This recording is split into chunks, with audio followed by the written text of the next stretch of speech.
En los albores de aquel histórico 12 de octubre de 1492, Cristóbal Colón se erguía en la proa de la Santa María, su mirada escrutando el horizonte.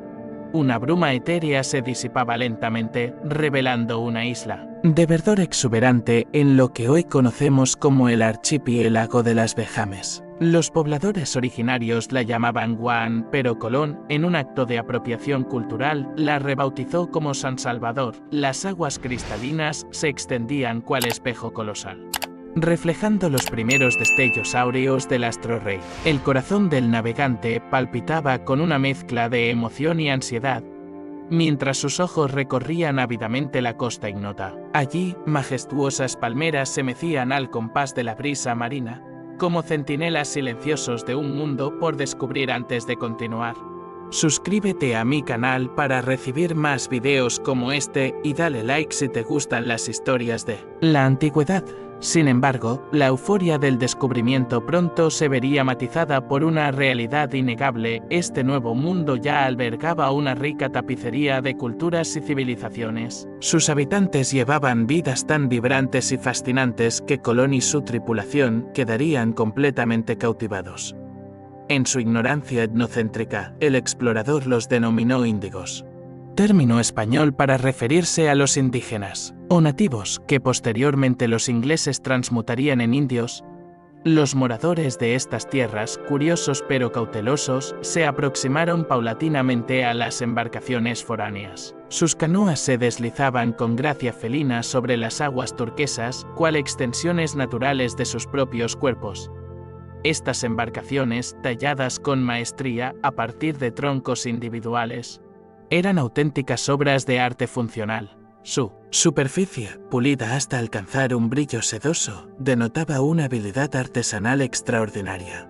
La diversidad en tamaño y diseño de estas canoas era notable, algunas más modestas apenas podían acomodar a un puñado de remeros. Otras, en cambio, eran verdaderos titanes acuáticos capaces de transportar familias enteras o incluso contingentes de guerreros. Esta variedad respondía a las diversas necesidades de una sociedad marítima altamente desarrollada. El asombro de Colón ante tal destreza artesanal quedó plasmado en sus diarios, aunque su visión estaba nublada por prejuicios de la época. No pudo evitar reconocer la excepcional habilidad de estos pueblos. Son creaciones sin parangón en nuestra España, escribió, admitiendo a regañadientes que estos salvajes poseían conocimientos y destrezas que rivalizaban e incluso superaban a los de cualquier artesano europeo. La construcción de estas canoas era un proceso complejo que reflejaba un profundo entendimiento de los materiales y el entorno. Los artesanos seleccionaban cuidadosamente maderas como la caoba, el capo o el cedro, abundantes en la región caribeña. Estas especies eran escogidas por su durabilidad y resistencia a la exposición prolongada al agua salada. El método de fabricación era tan ingenioso como laborioso. Comenzaba con la tala del árbol elegido, que luego se cortaba a la longitud deseada. El proceso de ahuecado involucraba el uso controlado del fuego, una técnica que requería gran pericia. Las llamas ablandaban la madera, facilitando su posterior tallado con herramientas de piedra, hueso o concha. Los artesanos moldeaban los laterales con esmero, creando formas aerodinámicas que garantizaban velocidad y estabilidad en el agua. Para las canoas de mayor envergadura, empleaban técnicas avanzadas de expansión, calentando la madera y doblándola hacia afuera sin provocar grietas. Un proceso que demandaba paciencia y habilidad excepcionales. Estas embarcaciones no eran meros medios de transporte, sino el eje de una red comercial y cultural que se extendía por vastas distancias. La presencia de materiales como oro, jade y obsidiana en las islas, elementos no autóctonos, evidenciaba intercambios que abarcaban desde América del Sur continental hasta América Central. Colón, en sus sucesivos viajes, no cesó de maravillarse ante la eficiencia y alcance de estas canoas. Sus registros dan cuenta de embarcaciones que surcaban velozmente las aguas entre islas, algunas capaces de cubrir distancias de hasta 100 kilómetros en una sola jornada. Dependiendo de las condiciones marítimas, A medida que las canoas se acercaban, sus ocupantes, con gestos cautelosos pero amistosos, invitaban a los españoles a desembarcar. Este momento de encuentro marcaría el inicio de un capítulo trascendental en la historia de la humanidad. Un encuentro entre dos mundos que cambiaría para siempre el curso de ambas civilizaciones. Con una mezcla de curiosidad y precaución, Colón y su tripulación pusieron pie en tierra firme. Llevaban consigo una variedad de objetos brillantes y sonoros, cuentas coloridas, campanillas tintineantes y pequeños espejos relucientes. Estos artefactos, tan comunes en Europa, servirían como ofrenda de paz y muestra de buena voluntad hacia los habitantes locales. Los isleños, por su parte, recibieron a los forasteros con una generosidad desbordante. Presentaron cestas primorosamente tejidas, rebosantes de frutas exóticas, piñas de dulzura incomparable, guayabas aromáticas y pains de yuca recién horneados, cuyo aroma aún evocaba el calor del fuego. El encuentro se convirtió rápidamente en un torbellino de emociones y descubrimientos mutuos. Risas nerviosas y gestos exagerados intentaban salvar el abismo lingüístico que separaba a ambos grupos. Los nativos, fascinados por la apariencia de los recién llegados, no podían contener su asombro ante las pesadas vestimentas de lana, tan poco prácticas para el clima tropical. Sus manos curiosas recorrían las telas ásperas y se detenían, maravilladas ante el brillo amenazante de las espadas de metal. Los europeos, por su parte, quedaron atónitos ante la exuberancia de la isla y la riqueza ornamental de sus habitantes, especialmente de las mujeres. Sus cuellos y brazos lucían intrincados collares y brazaletes confeccionados con conchas marinas, cabellos trenzados y piedras de jade. Pero lo que más captó su atención fue la elaborada pintura corporal que adornaba sus cuerpos bronceados por el sol caribeño. Para las mujeres nativas, la desnudez no era motivo de vergüenza, sino una expresión natural de su armonía con el entorno tropical. Sus cuerpos se convertían en lienzos vivientes, decorados con patrones sinuosos en tonos blancos, rojos, azules y negros. Estos diseños, creados con tintes naturales y cenizas, no eran meros adornos. Narraban historias de linaje, espiritualidad y posición social. Los marineros españoles, acostumbrados a la modestia impuesta por las normas europeas, se encontraron completamente desprevenidos ante la naturalidad y confianza que emanaban las mujeres nativas. Muchas de ellas se erguían con una seguridad innata, sus largas cabelleras cayendo libremente sobre sus espaldas, sus movimientos desprovistos de inhibiciones, y sus risas francas contrastaban fuertemente con la rigidez de las costumbres del viejo mundo. El propio Colón no pudo evitar quedar fascinado. Su mirada se demoraba más de lo que hubiera admitido, cautivada por la belleza exótica y la gracia natural de estas mujeres, observó, no sin cierta inquietud, cómo sus hombres intercambiaban miradas y susurros, claramente impactados por la visión que tenían ante sí. La vestimenta de las mujeres nativas, o más bien la ausencia de ella, respondía perfectamente a las exigencias del clima tropical. Las mujeres casadas solían llevar una prenda mínima, similar a un delantal, conocida como nagua. Esta se confeccionaba con fibras de algodón o palma, materiales abundantes en la región. Las jóvenes solteras, por su parte, generalmente prescindían de ropa, pero se engalanaban con joyas y elaborados diseños corporales. Los tatuajes, lejos de ser meras decoraciones, cumplían un papel fundamental en la cultura nativa. Cada diseño, cada símbolo, era una narrativa visual que hablaba de la identidad personal o trait de quien lo portaba.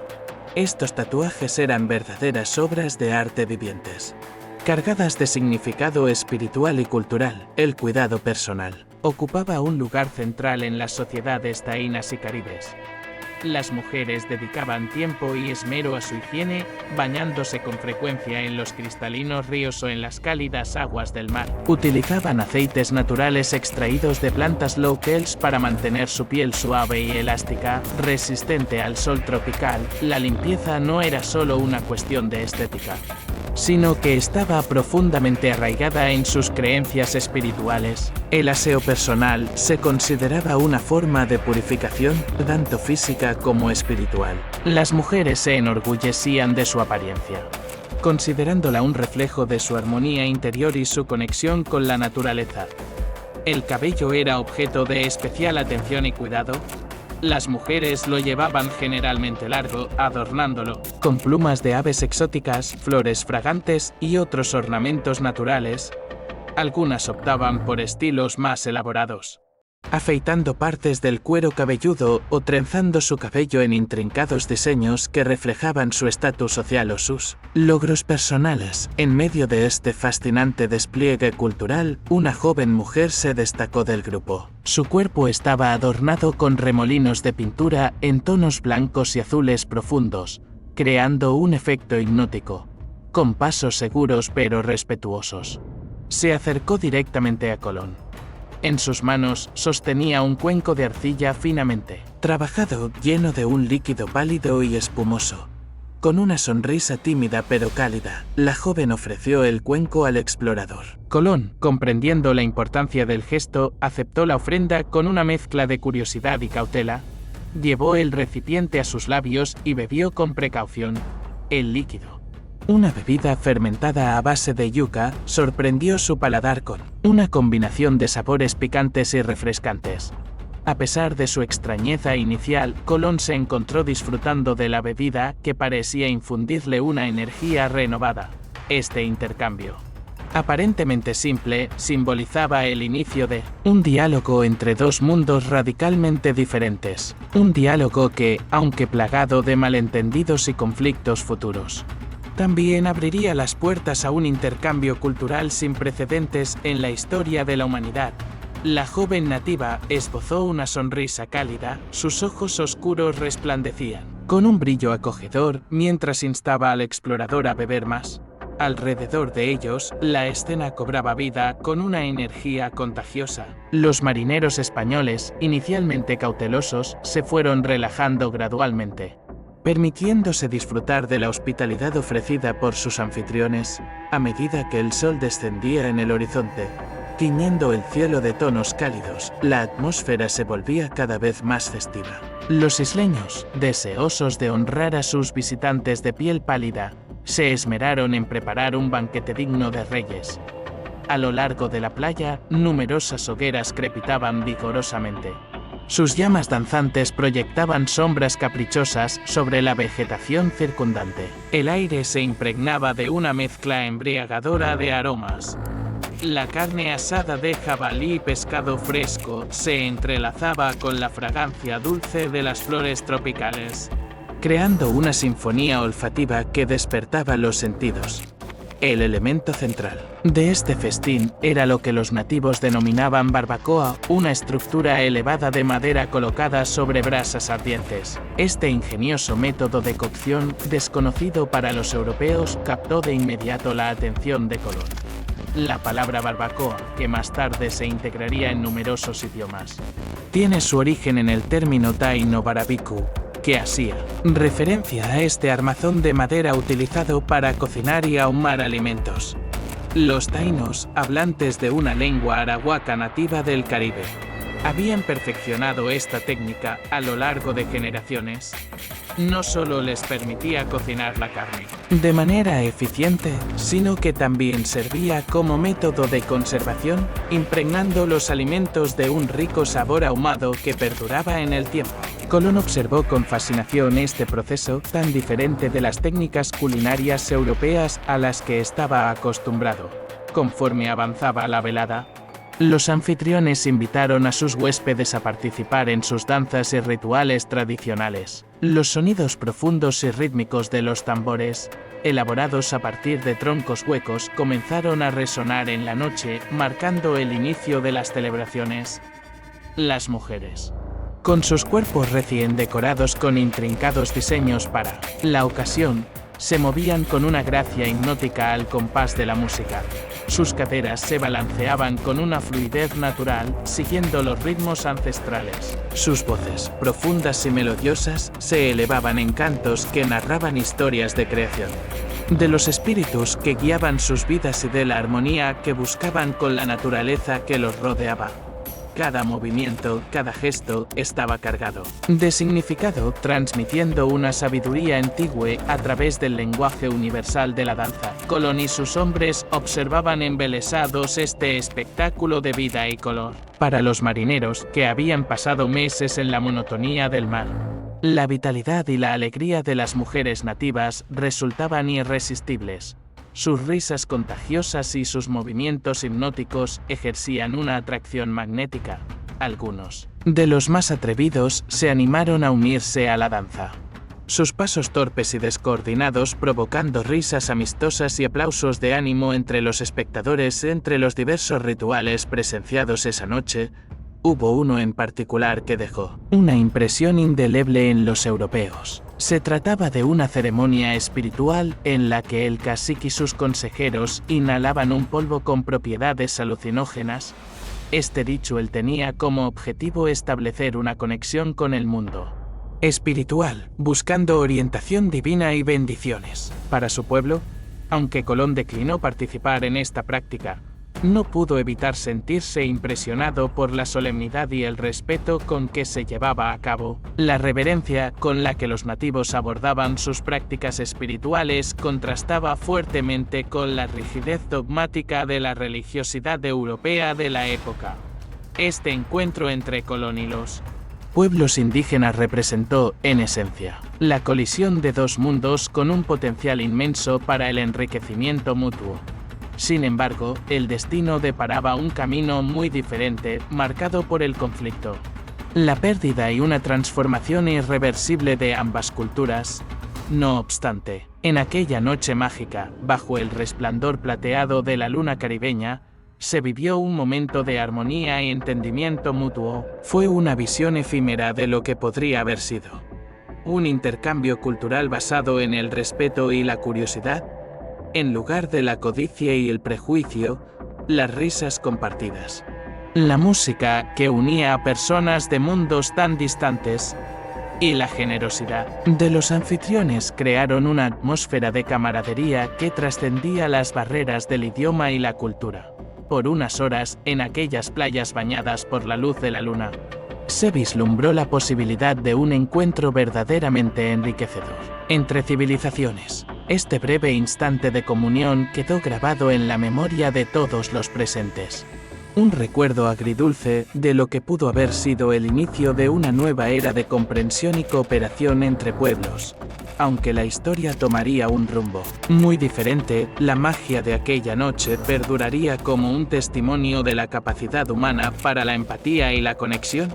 Incluso en las circunstancias más improbables, la armonía inicial del encuentro entre culturas pronto se vería ensombrecida por la realidad de las diferencias y los conflictos inherentes a la expansión colonial. A medida que Colón continuaba su periplo por el archipiélago caribeño, se topó con una isla habitada por los caribes, un pueblo cuya reputación guerrera precedía su encuentro. Los caribes, reconocidos por su extraordinaria destreza marinera, se aproximaron a las embarcaciones españolas con una cautela palpable muy distinta a la cálida bienvenida ofrecida por los taínos. Sus ojos escrutadores y su postura defensiva hablaban de un pueblo acostumbrado a la lucha y la supervivencia en un entorno hostil. En sus crónicas, Colón plasmó observaciones reveladoras sobre los taínos y sus relaciones con los caribes. Vi a taínos con marcas de heridas en sus cuerpos, escribió el explorador. Mediante gestos, les pregunté sobre su origen. Me indicaron que gente de islas cercanas había intentado capturarlos y cómo se habían defendido. Esta anotación, realizada durante su primera visita a las Bahamas, ofrecía un atisbo de las complejas dinámicas interinsulares que existían antes de la llegada europea. Investigaciones recientes sugieren que los caribes, originarios del noroeste amazónico, se encontraban entre los primeros pobladores del Caribe. Su presencia y su reputación belicosa habían dejado una huella indeleble en la psique de los pueblos vecinos. Un episodio particularmente revelador ocurrió cuando un grupo de taínos que viajaba a bordo de una de las naves españolas avistó una isla habitada por caribes. El terror que se apoderó de ellos fue palpable. quedaron paralizados y enmudecidos, relata el cronista, pues los caribes son conocidos por su ferocidad en la guerra. La tensión era tal que ni siquiera las palabras tranquilizadoras de la tripulación española lograron calmar su pánico. En su desesperación, uno de los taínos llegó a afirmar que los habitantes de aquella isla tenían un solo ojo y rostro canino, una descripción que mezclaba el miedo con la fantasía. Las embarcaciones de los caribes eran un testimonio de su maestría naval. Superaban en tamaño y aerodinámica a las de los taínos. Diseñadas para la velocidad y la maniobrabilidad. En mar abierto, cada línea, cada curva de estas canoas hablaba de un pueblo acostumbrado a largas travesías y a los desafíos del océano, a diferencia de los pacíficos taínos. Los caribes se presentaron armados. Portaban arcos, flechas y lanzas con puntas de hueso afilado, una clara señal de su disposición y preparación para el combate. Cuando las primeras mujeres caribes hicieron su aparición, los españoles quedaron impresionados por su extraordinaria belleza e evidente fortaleza física, al igual que las mujeres taínas. Las caribes vestían escasamente, pero sus cuerpos estaban adornados con audaces diseños geométricos que las identificaban como guerreras y mujeres de alto estatus. Sin embargo, su comportamiento distaba mucho de la timidez o la sumisión. Se mostraban orgullosas, cautelosas e inflexibles, dejando claro que no rehuirían un enfrentamiento si fuera necesario. A pesar de la tensión inicial, los caribes finalmente accedieron a que los españoles participaran en un banquete. Los rituales aquí eran más intensos. Los bailes más frenéticos y los ritmos de los tambores más acelerados, reflejando el espíritu guerrero de este pueblo. Los españoles, aunque inquietos, no podían dejar de admirar la fuerza y la independencia que emanaban de los caribes. Estos encuentros provocaron en los españoles una mezcla de asombro, conmoción y tentación. La libertad y la apertura de los pueblos indígenas resultaban embriagadoras, contrastando marcadamente con las rígidas normas de la sociedad europea de la época. Sin embargo, bajo la superficie del placer momentáneo se gestaba una tensión creciente. Los españoles comenzaban a ver a estas personas y sus tierras no solo como una maravilla por descubrir, sino como un recurso potencial para explotar. Mientras las hogueras se extinguían lentamente y las celebraciones llegaban a su fin, los taínos y los caribes retornaban a sus vidas cotidianas, ajenos a la marea de cambios que la llegada de Colón desencadenaría. Los españoles, por su parte, regresaban a sus navíos con las mentes repletas de historias sobre mujeres de cuerpos pintados, canoas majestuosas y rituales exóticos bajo el manto estrellado del Caribe. Colón, aunque profundamente impresionado por la generosidad de los taínos y la fortaleza de los caribes, comenzó a enmarcar este nuevo mundo a través del prisma de la conquista. En sus diarios, sus observaciones sobre la belleza y la cultura de los pueblos indígenas se entremezclaban con cálculos sobre su potencial como mano de obra y la riqueza que sus tierras podrían producir.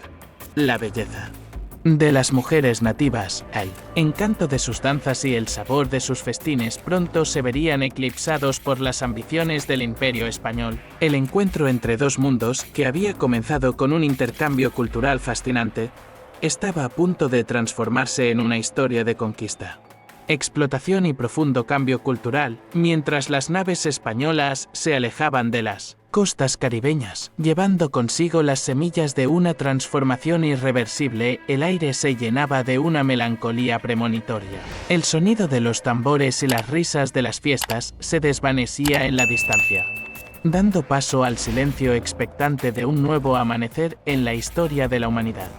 Espero que hayas disfrutado de este video. ¿Qué otro contenido te gustaría ver aquí?